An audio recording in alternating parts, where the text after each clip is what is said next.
you so much for joining us today. My name is Nicole Castro, and I am the Community Liaison for Mental Health Partners Colorado Community Spirit Team. I'm really excited to be here with you today to talk about self-care beyond the buzzword.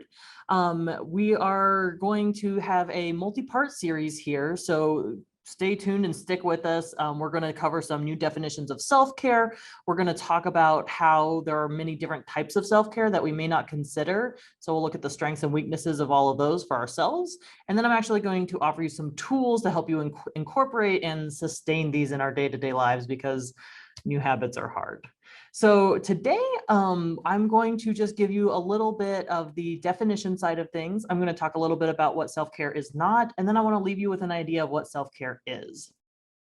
So when I say what self-care is not, I'm thinking about mainly like behaviors that make you more productive.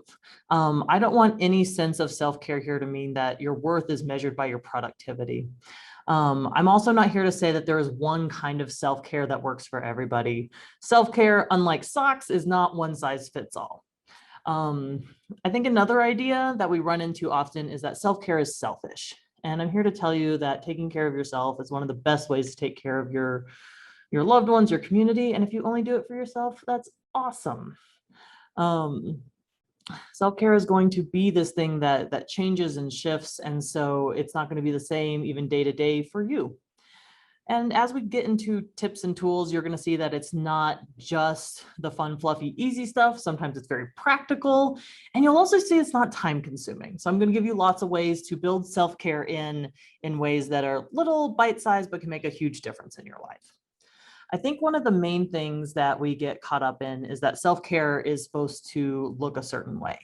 You've already heard me talk a number of different ways that self-care is going to change for you day to day based on what you're dealing with.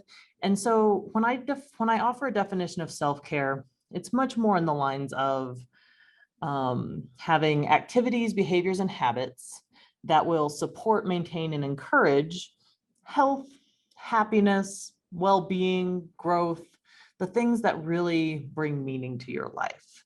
So I'm not here to say that self-care is just the bubble baths and nature walks. It's not just those little feel-good things. It's really going to be what refills your cup.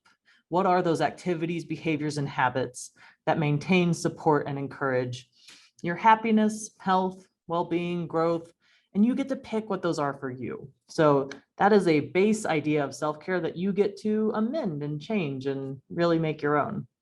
So thanks so much for joining us. I'm going to give you lots of different tools throughout this mini series to get you where you need to go with practical tips, actually implementing these things, and keep an eye out for all of our content across YouTube, Facebook, and Instagram. If you have questions from watching this video, drop them in the comments, and then we'll have a Facebook Live event at the end of the month, and I'll be happy to go through those, actually kind of dig into some of the nuances. But I look forward to having you every step of the way. Thanks so much for joining.